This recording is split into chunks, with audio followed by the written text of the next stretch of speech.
Amen. Last week, Genesis chapter 40, we started what I called kind of the second act. If we're going through this narrative, this is where things begin to change. There's a pause, there's a break, and now things begin to change because the focus is not as much on Joseph as it is on the rest of the family. Now we're going to focus on the brothers, which has us skipping a pretty decent application because we're missing over the sad father. And we're just going to kind of run through that a little bit this morning. So primarily we're looking at the brothers. Now when you look at those brothers, we had to remind ourselves some things about the brothers, and pretty much everything we knew about the brothers was a mess. You know, when you learn about the brothers pre this time, all there is to learn is their sins. And that brings you to a place where you ask this question. Brother Ivy asked the question, how can these men with those sins enter into the blessing and the promise of God? That is a good question to ask. Well, it begins with God awakening their conscience. Now, that's how we titled it last week, but I'm going to tell you, really, that's just a fancy way of saying it begins with conviction. God begins to convict these men. And I would also go so far, and I'm not going to spend a lot of time here, but if you're arguing one of the Reformed brethren, and Doc, you know, they're going to go into this picture of irresistible grace, you know, unless they be drawn first. I'm going to tell you really what we get a picture here when we look at the brothers is this is God drawing them. This is God calling them. And it takes a decent amount of time, and they still have choice. And if you want to take some applications, a study of the brothers is a good application to use now there's plenty of other easy one-word answers to deal with irresistible grace. But if you want to take an application and a picture of life, then this is a great picture to use to deal with that, I would say, fallacy. So we began to look at this conviction, this call, this awakening of the conscience, and there were 4 areas. We just got to the 4th one, and that's really where we're going to spend our time today. The first is what he did is he had to disturb their peace. Now, this was done in the picture. This was done in this illustration with a famine. But it is done all the time in the loss of things. It's the loss of a job. It's the loss of relationship. It's a struggle in health. It's having to go to a funeral. It is anything that happens in our life that challenges, that brings change to what is status quo. Because there's just something about human beings, we can just ride along on status quo. Brother Fraser, I may be totally unhappy the way things are, but as long as they stay the way they are, I've gotten used to it and comfortable, and I'll just ride it out as long as possible. And so he's got to challenge, he's got to change, he's got to disturb that peace that we're just so comfortable staying in. And anything that will get us to examine ourself, our path, our decisions, our values, because that's really how we make our decisions, those are things he uses to disturb the peace. Then we get to the second, and the second thing he did to awaken or to bring about conviction was he awakened their memory. Now remember, it's been over 20 years. For 20 years, Brother Ivy, these boys have said the same exact lie. Only they're not boys anymore. They're grown men. In fact, they're on the tail end of being grown men, and they're still telling the same lie. Every time somebody comes over to the house, yeah, our brother Joseph, he was a good old boy. Yeah, our brother Joseph, I'm sure he fought to the end. Yeah, our brother Joseph. The whole time, they know exactly what happened. They went to that funeral preaching the same lie. They deal with Dad every time with the same lie. And it gets to the place where you know you almost believe it. You've told it so many times, you just believe this is how life is. And I said this, and I do believe it. It probably gets to the place where there are 2 words that they don't say. Doug, they don't ever say Egypt because they know that's where he is. And they don't ever talk about Joseph. I bet he's the brother, he's my younger. They come up with other ways to say it because they don't want to be brought face to face. Well, God brings them face to face and stirs up these memories. In fact, he stirs them up to the point that they're all in a group and they say, truly, yeah, we remember him in the pit. If you want a memory that you want to block out, it's this one. It's when Joseph's in the pit saying, brothers, please, I love you. Don't do this to me. Brothers, brothers, brothers. It's when he's pleading. And they said, I remember him pleading. And so he awakens their memories. And then after I don't know if we touched on this. But Doc, when he awakens the memories, they're still right there in that same passage. There's still Reuben saying, he remembers it. But you know what Reuben says? Remember, I told you not to do this. There's still one who wants to say, I'm the good guy in all of this. He's still got a little bit further to go maybe than some of the other brothers. And he was the oldest. And I'm sure he thought he was the wisest. He's the one who approaches Dad again today with one last plea. And then after he awakens the memories and he disturbs the peace, then he speaks harshly. And this is that picture of confrontation. This is calling out. It is when we have to ask the tough questions. And the reason you ask the tough questions is it doesn't matter if I see clearly what the issue is. It matters if you see clearly what the issue is. And if you don't ask the tough questions, then there's still that same excuse, that same rationalization. What do you mean the same? Well, it's the same one you used to justify doing it in the beginning. And it's still there, and it's still rolling around, and it's still the one you use. So God goes through, and he disturbs the peace. He awakens their memories, and then we get this picture of speaking harshly. Now, fourth, and this is where we left off. God awakens the conscience also with acts of kindness. And Genesis chapter 42, verse 28, I do believe this is, I don't ever go back to check. I just can't stand to listen to myself. Just pick it apart. But I believe this is the verse we left off at last week. And he said unto his brethren, my money is restored, and lo, it is even in my sack. And their heart failed them, and they were afraid, saying one to another, what is this that God hath done unto us?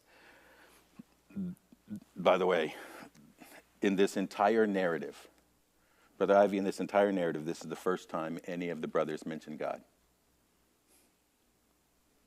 Now, they get it wrong because, they tend to think, they picture God in the same way they picture themselves. Right here, here's this picture. Who put us in this trap? They're trying to trick us. This is going to come back to bite us. Somebody is sneaky and conniving and out there. Well, that's who they are. That's how they, went against the family of Shechem. That's how they destroyed the Shechemites. And this is who they are, and they assume, but there are two things we don't see anywhere else in here. One is that they're bringing God into the picture, which is the first time in all of these chapters that the brothers do that. And second, they're making this assumption, Justin, this is what we deserve, which means they're finally starting to look at what they've done as sin, as wrong. And that is the beginning of a great day, because we won't ever change our behavior as long as we're rationalizing and thinking it's okay. Why would I quit doing what's okay? I'm not quit doing anything as long as it's Doc's fault or Brother Ivy's fault. I'm waiting for you guys to change, and I'm going to keep doing the exact same thing. Now, they've got a long way to go, but here is a huge beginning.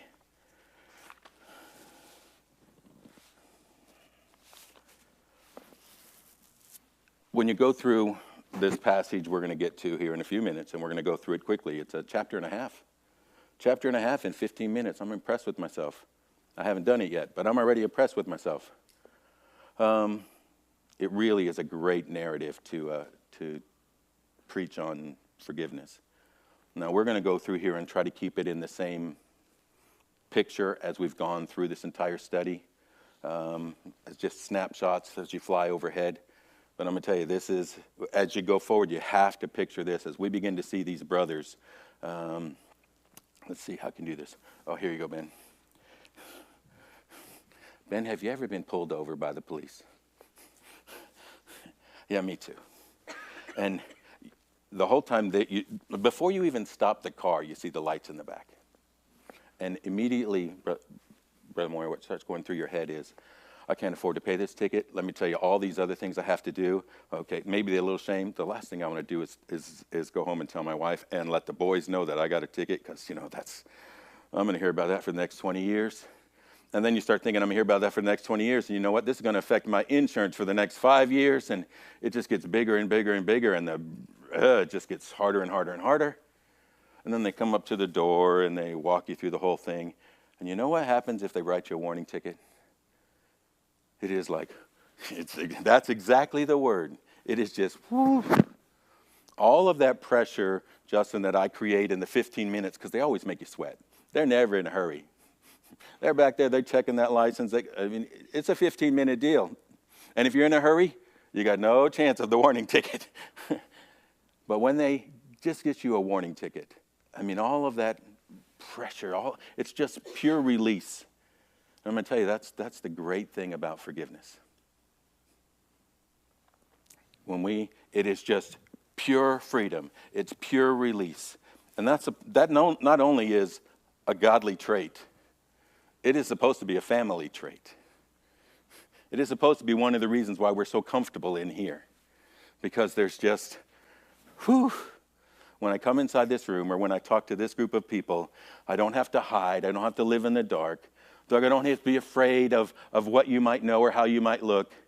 I used this illustration this last week.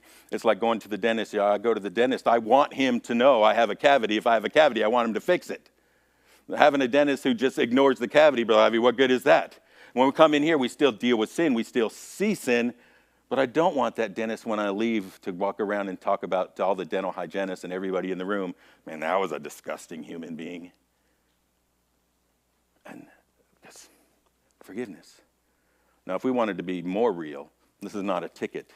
This would be the picture of, and have you ever done something to a loved one, a family member, a brother, a sister, a parent? No, unless you're the perfect kid, I'm going to tell you, we've all done this to a parent, where you've hurt them. You've limited them. You've caused pain to them. Okay. As a father, pretty much, if I got a ticket, man, I'm going to tell you, the truth is that would be my biggest worry. How is this going to affect the boys? What does it justify for them? Because I already got Eric who wants to drive 125 miles an hour and jump over ditches.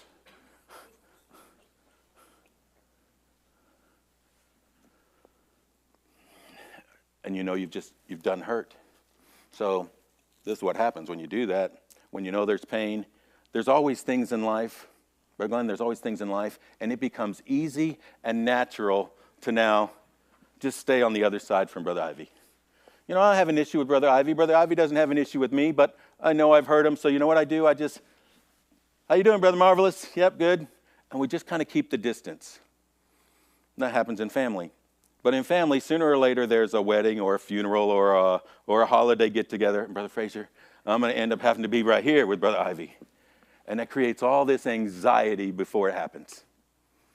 And you know what happens if you show up there and Brother Ivy meets you at the back of the door and he just says, oh, I've missed you. How have you been? And he gives you one of those forgiving hugs. Okay, really, this is the picture we see when we're dealing with these brothers. Okay, they don't even know this is Joseph. They don't know what's going on. All they know is every day. This is Psalm 51. They wake up in the morning and they see their sin. And everything that's going on, a good thing. God gives them the money back. And the first thing they do is say, let me make this into a bad thing. How are they tricking us? Even the blessings of God in everything, Miss Pat, all they see is their guilt and their shame. And they interpret everything that's going on in life the way they would handle it, which is punish and hurt and malice. So as we begin to look at these boys, you have to understand these are the glasses they're wearing. Now we left this passage with Simeon in Egypt. Remember he made the deal? He gets there, Joseph speaks roughly to them. He says, you guys are spies. Okay, this is what I'm going to want you to do. And you leave a brother. Simeon volunteers. Well, he kind of volunteered because he said this one. But he goes along with it. So there's Simeon in Egypt. Joseph wants to see Benjamin. Well, lots of reasons why, he may want to see him. He was his only full brother. And as such, I'm going to tell you, he was dearly beloved of the Father. This is just personal thought. I think Joseph said, they hated me. I want to know if they hate you. They treated me poorly. I want to know if they treat you poorly. Because if they don't, that means there's been real change in their life. After me, they learned, they grew. And even the fact, Doug, that he would be giving them that option, the option of growing. I'm going to tell you, what we forget all the time? God can do anything. Big God, great God. Well, we forget. Big God can make big change in a little person's life. And we tend to just label them for the person they are, the one thing they've done, the weakest part of their life. So we left them here, Genesis chapter 42, verse 29. And they came unto Jacob their father, and this is on the way back, this is when they came back, and they came unto Jacob their father unto the land of Canaan, and told him all that befell unto them, saying, the man, very important, I don't know if we're going to get here, but I want you to notice how they reference Joseph every time. Joseph knew exactly who they were, but every time, 5 times, they reference him as the man. They have no knowledge of who he is. Now, when you take a look at this picture that Joseph is the type of Christ, Joseph is this picture, I'm going to tell you that's who we reference him. That's who the world references him as. The man upstairs. I know the man upstairs, he's listening. I know the man upstairs, he's paying attention. But there's a point that man becomes very personal. The man who is the Lord of the land, the man who is the Lord, we can just stop right there, it gives us the picture, spake roughly to us and took us for spies of the country. And we said unto him, we are true men, we are no spies. We be 12 brethren, sons of our father. One is not, and the youngest is this day with our father in the land of Canaan. And the man, the Lord of the country, said unto us, hereby shall I know ye are true men, not spies, not sneaking in here. Now he already knew who they were. Leave one of your brethren here with me, and take food for the famine for your household, and be gone. Now, all this, what they're telling Dad, this is a true statement. Doug, I'm shocked this is a true statement, because you know what they've been doing to Dad for 20 years? They've been lying. They've been trying to manipulate it. They've been trying to control things themselves. If you want to see that there's been a little bit of change already, some conviction already, you know what they're doing already? They're depending on truth. And bring the youngest brother unto me, then shall I know that ye are no spies, but that ye are true men. So will I deliver you, your brother, and ye shall traffic in the land. And it came to pass, as they emptied their sacks, we read this, that behold, every man's bundle of money was in his sack. And when both they and their father saw the bundles of money, they were afraid. Now, Ben, they're unpacking this in front of Dad, and I want you to see this reaction. Because right here, Brother Hank, right here, I feel sorry for these brothers. I truly feel sorry for them. Now, I understand this situation, and I'm not really being very hard on Dad, but this is a tough situation for them, because they came back, Brother Ivy, and they told the truth. They did everything that they could. But look at Dad's response. His initial response is, well, let's go back to verse 26. No, verse 36. And Jacob their father said unto them, me have ye bereaved of my children. Joseph is not, and Simeon is not, and ye will take Benjamin away. All these things are against me. Basically, he's about to say, you know what he says? This ain't happening. You guys, you look what you've done. You cost me Joseph, and now you've cost me Simeon. Doug, he's going to get to another place. This whole picture in his heart that it's their fault, it's going to show up again in the next chapter. He holds it in there. I'm going to tell you, it's just pure blame. Because they did the truth. They gave him the truth. But he is blaming. And I understand it's their reputation. I understand it's the decisions they made in the past. I understand it's the values that they've exhibited in the past. But right in here, none of those things are true. Now Reuben steps up in verse 37. He tries to make some last-ditch effort. And Reuben spake unto his father, saying, slay my 2 sons. It's just a tough thing for any man to say. If I bring him not to thee. I want you to understand how important this is to me, Dad. We're telling the truth. Slay my 2 sons, if I bring him not to thee. Deliver him into my hand, and I will bring him to thee again. And he said, my son, here, let me give you the final no. My son shall not go down with you, for his brother is dead, and he is left alone. He's the only son left of Rachel, my true love. If mischief befall him by the way in which ye go, then shall ye bring down my gray hairs with sorrow to the grave. These brothers are like, Dad, you just don't get it. Simeon is still alive, which I don't think he believed. Simeon is still there. If we go back, and he no. He just stubbornly says no. No. Brother Ivy, I'm not old yet. In a week, I'll be 55, which I remember when my dad was 55, I thought that was old. But now that's not very old. And all of you shaking your head, I know that means you're older. And you remember when you were 55 and you're saying, that's not old. But there are some natural tendencies that happen as you age, because as you go through life, you experience multiple and sometimes consecutive hurtful actions in life. And that's what happened to Israel here. That's what happened to Jacob. And there are some natural tendencies that react because of that. One, you become defensive. You become closed-minded. You become suspicious. All of those things are showing up right here. They're telling them the truth. He just doesn't believe a word out of their mouth. No! You begin to view problems horizontal. And you lose this fact that it's vertical. Doug, you know what happens when you view problems vertically? You have to change the word. They're not problems anymore. When you view circumstances vertically, they're opportunities. When you view them horizontally, they're problems. And you begin to resist what is now, what is new, and you just tend to focus on what was, because that justifies you staying the same and writing down that. What Jacob needs is grace and patience and love. And actually, it would have been smart if he would go to God, but we don't see him going to God either, which maybe is why we don't see any of his sons bringing God into the picture until this late in life. But the result is Simeon is in prison for months. Now, how do you know it's months? Because all the food they took with them is gone before they start to come back. Genesis chapter 43. Now we're getting to it. 43, 1 and 2, they're out of food. And the famine was sore in the land, and it came to pass when they had eaten up the corn which they had brought out of Egypt, that their father said unto them, go again, buy us a little food. So, Brother Avi, here you go. You got the old grouchy man? Look at you, picturing the old grouchy man. You have a problem picturing that guy, don't you? Well, the old grouchy man, you know what? He's not going to change his mind for nothing.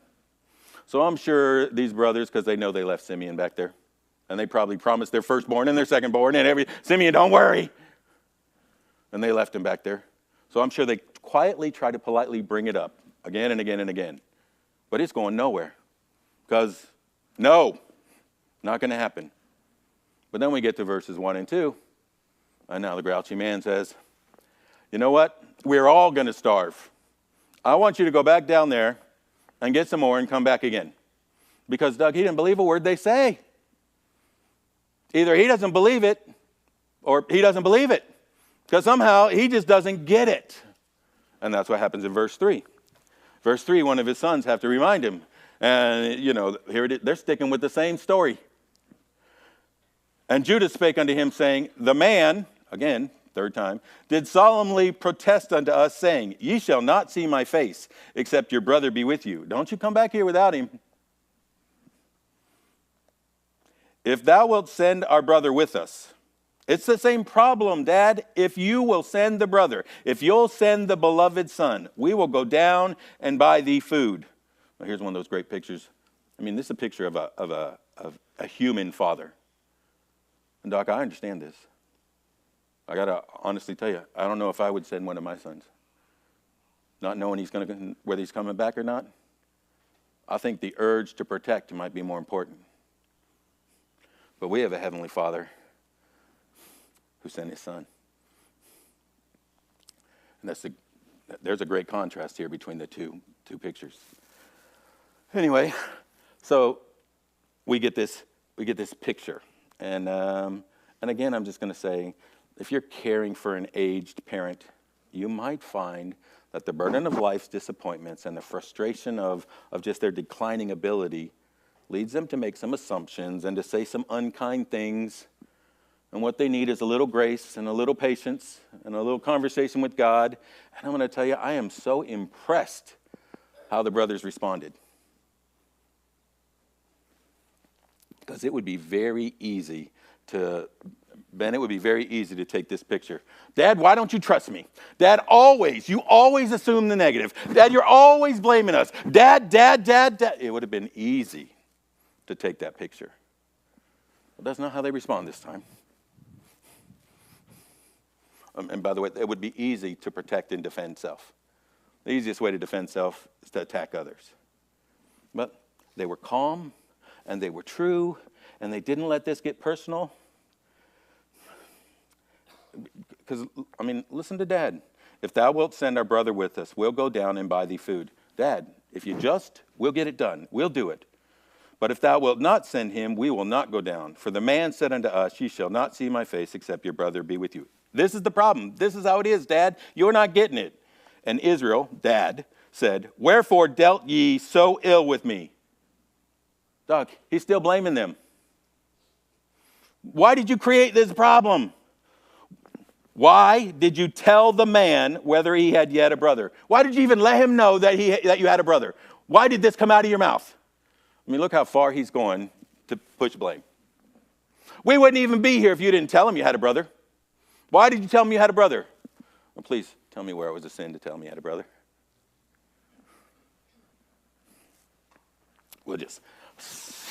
It's just not the way I want it to be. I'm going to tell you, these discussions have gone on for a long time.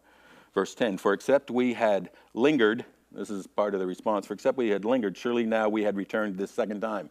We've been dealing with this for a long time. Dad, we could have already been there and back twice. This could be done. Verse 8, but Judah's response, and Judah said unto Israel's father, send the lad with me, and we will arise, and it's all calm. It's just, Dad, here's the problem. Just let us solve it. It's a tough way to respond when you're being attacked and when you're being torn down and when you're being accused. But I think they realized the time of life that Dad was in.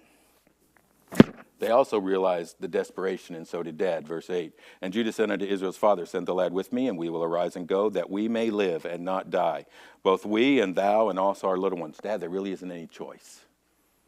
We are right now desperate. Glenn, they're telling Israel, if we don't go to the man, if we don't go to the king, if we don't go to the ruler, our life is over. It might be a slow death, but it's death sure enough. There is no hope unless we return. And just I'm going to look at this a little bit tonight, but this is just something that's been stuck in my head for 2 weeks. It is just the picture of desperation. And when we go to him desperate,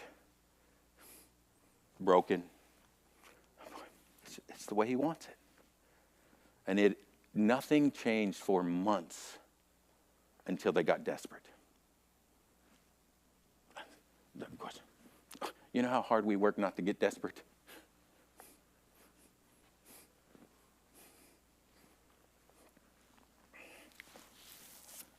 The family was desperate. There's no way out. Verse 11, Dad finally gives in, and their father Israel said unto them, if it must be so now, do this.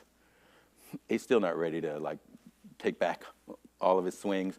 All right, if this is the way it has to be, this is what you've created. You've left me no way out. It must be so, do this. Take of the best fruits. We're going to give this guy a present. We're going to spoil him. Take of the best fruits in the land in your vessels, and carry down the man a present. A little balm, a little honey, spices, myrrh, nuts, and almonds. Take this guy some of the best of our country, which I'm going to tell you, they don't even know this, but I'm sure Joseph enjoyed that immensely. Take him some presents from home. This is a Christmas package to Europe. Sometimes craziest things you want was, you want American cereal.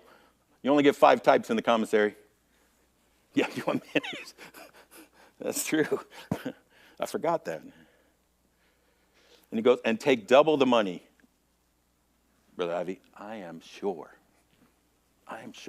that he thought those boys who valued stuff found a way to steal that money back. I am sure he thought they caused all this problem. They risked his son's life. Now they're going to risk another son's life for money. He was wrong. How sad it is to have that stand as your testimony. I do understand they created that picture. But verse 15, finally, off we go. And the men took that present, and they took double the money in their hand, and Benjamin, and rose up and went down to Egypt and stood before Joseph. Now here, finally, Doug, finally, we get to this picture where we begin to see the fourth area in which he awakens our conscience, and that's through kindness. I want you to see the first kindness is the welcome, verses 16. And when Joseph saw Benjamin with them, he said unto the ruler of his house, bring these men home, and slay and make ready, for these men shall dine with me at noon. He said, yep, that's them. 1, 2, 3, 4, yep. All right. I want you to get them, and I want you to bring them to my house. There's your welcome. You get them, and you bring them to my home. Now, Doug, remember the picture that these guys had to have in their head? They should have been overjoyed, but I guarantee you they were terrified. And it's their deeds that put them in that place. But not only are you going to bring them to the house, but we're going to have a feast. And this is totally different than the last time they were. This is a totally different option. And why? I don't have time to look at this, but this is a good picture. You know what was different between this time and last time? Miss Pat, this time they're coming with the favored son.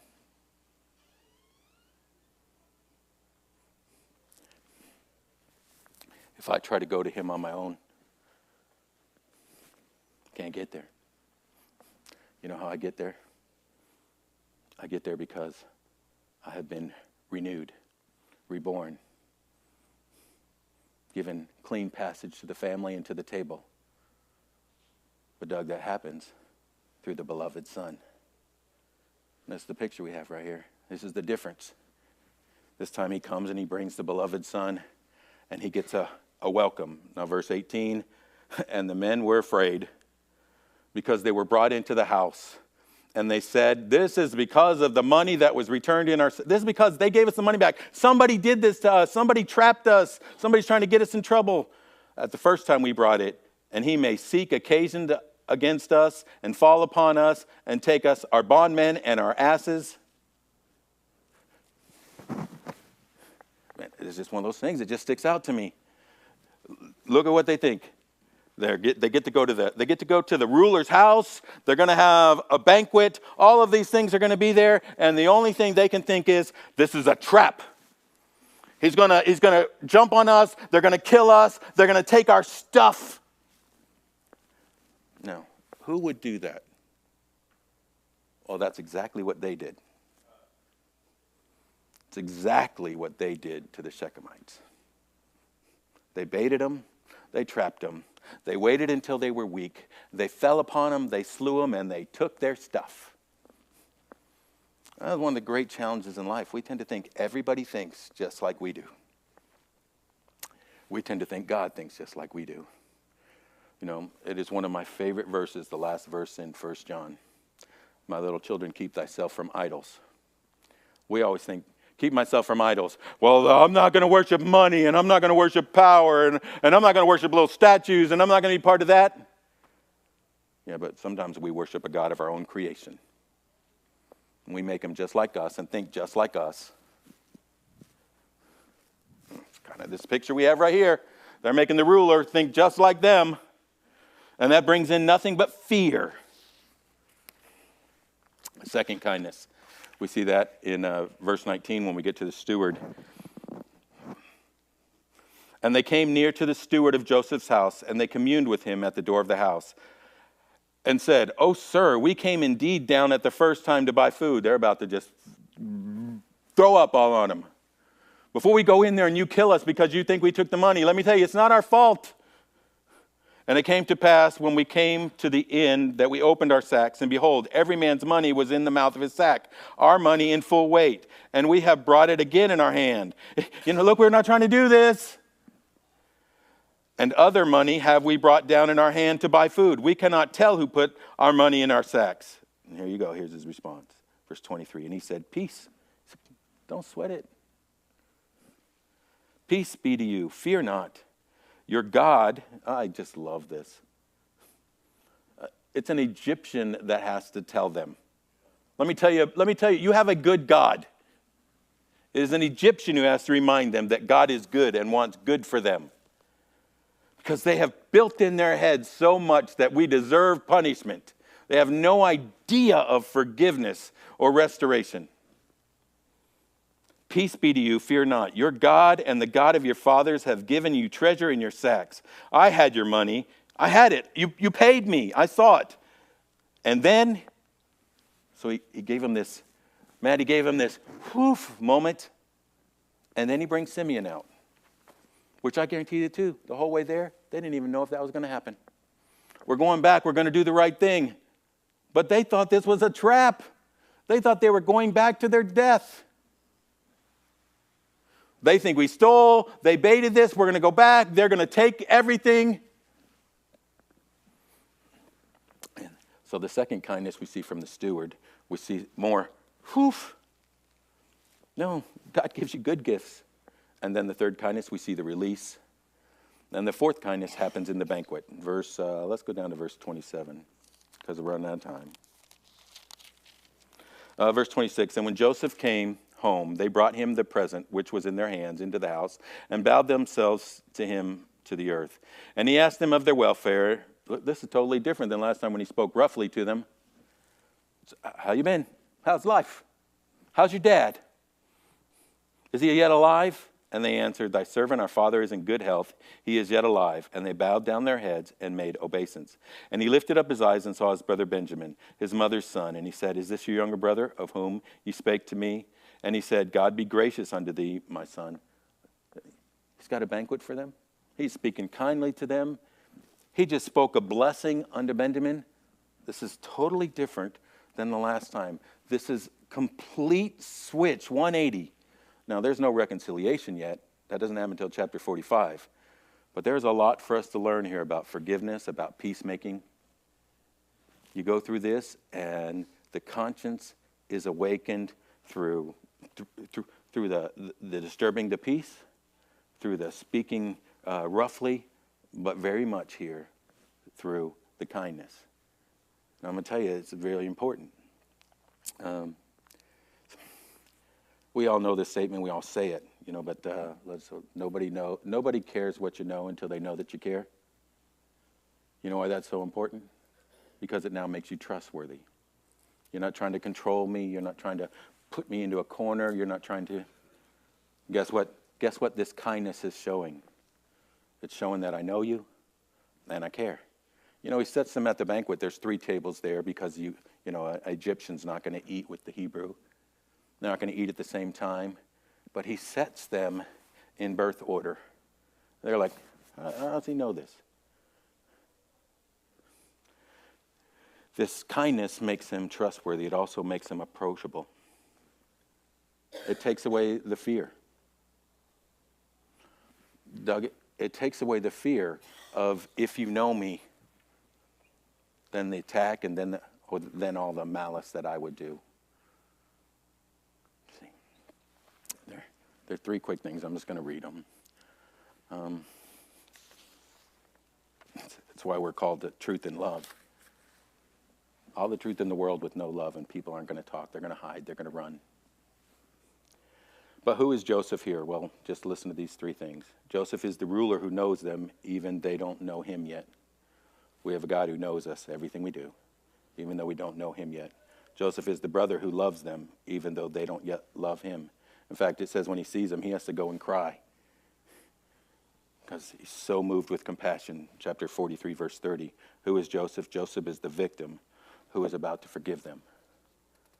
It is very much the picture of Christ, who knows us even though we don't know him. We call him the man. He is the brother who, if we see his love, why wouldn't we choose him? Why wouldn't we love him? And he is the victim who is ready to forgive us. Why wouldn't we choose him as Savior? This rolls us into a picture, a great type of Joseph. Doc, would you close in a word of prayer this morning?